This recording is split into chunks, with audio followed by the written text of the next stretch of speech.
सोपारा बोळिंज मुख्य रस्त्यावर जीवन विकास पतपेढी जवळ उभा असलेला वळंबाव गावाचा वीज ट्रान्सफॉर्मर आज नागरिकांच्या जीवावर बेतणारा ठरणार असल्याचा गंभीर आरोप ग्रामस्थांनी केला आहे। ट्रान्सफॉर्मर मधून सातत्याने मोठ्या प्रमाणात ऑइल गळती होत असून त्याला आधार देणारे वीज खांबही पूर्णपणे सडलेल्या अवस्थेत आहे। त्यामुळे जोरदार वारे किंवा मुसळधार पावसात हा ट्रान्सफॉर्मर कधीही कोसळून भीषण दुर्घटना घडण्याची शक्यता व्यक्त केली जात आहे। दररोज हजारो नागरिक या मुख्य रस्त्यावरून प्रवास करत असतात। शाळकरी मुले, ज्येष्ठ नागरिक, महिला आणि वाहन चालक यांचा या परिसरात सतत वावर असतो। अशा परिस्थितीत जीव घेण्या अवस्थेत असलेला ट्रान्सफॉर्मर पाहून ग्रामस्थांमध्ये भीती आणि संतापाचे वातावरण निर्माण झाले आहे। एखादी दुर्घटना झाल्यानंतरच प्रशासन जागे होणार का, असा संतप्त सवाल नागरिक उपस्थित करत आहेत। ग्रामस्थांच्या माहितीनुसार संबंधित ट्रान्सफॉर्मर सुरक्षित ठिकाणी हलविण्यासाठी महावितरणकडून सुमारे वर्षभरापूर्वी पीसीसी उभारण्यात आले होते। मात्र आजपर्यंत ट्रान्सफॉर्मर त्या पीसीसी वर स्थलांतरित करण्यात आलेला नाही।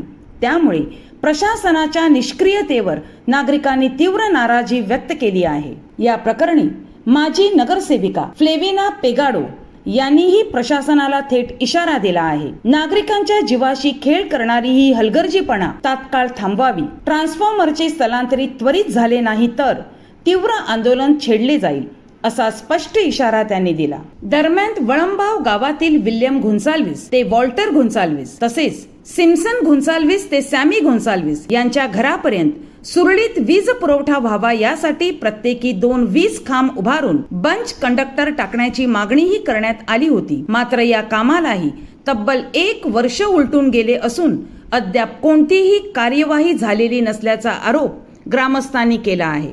वारंवार पाठपुरावा करूनही प्रशासनाकडून केवळ आश्वासने दिली जात असल्याने ग्रामस्थांचा संयम आता संपत चालला आहे। दुर्घटना घडण्याची वाट न पाहता महावितरणने तातडीने कामे पूर्ण करावीत, अन्यथा ठिय्या आंदोलन छेडले जाईल, असा इशारा नागरिकांनी दिला आहे। सध्या पावसाळ्याचे दिवस सुरू असून विजेच्या धोकादायक यंत्रणेमुळे परिसरातील नागरिक भयभीत झाले आहेत। संभाव्य दुर्घटना टाळण्यासाठी महावितरण प्रशासनाने तातडीने दखल घेऊन ट्रान्सफॉर्मर स्थलांतरित करावा आणि रखडलेली वीज कामे त्वरित पूर्ण करावीत, अशी जोरदार मागणी परिसरात होत आहे।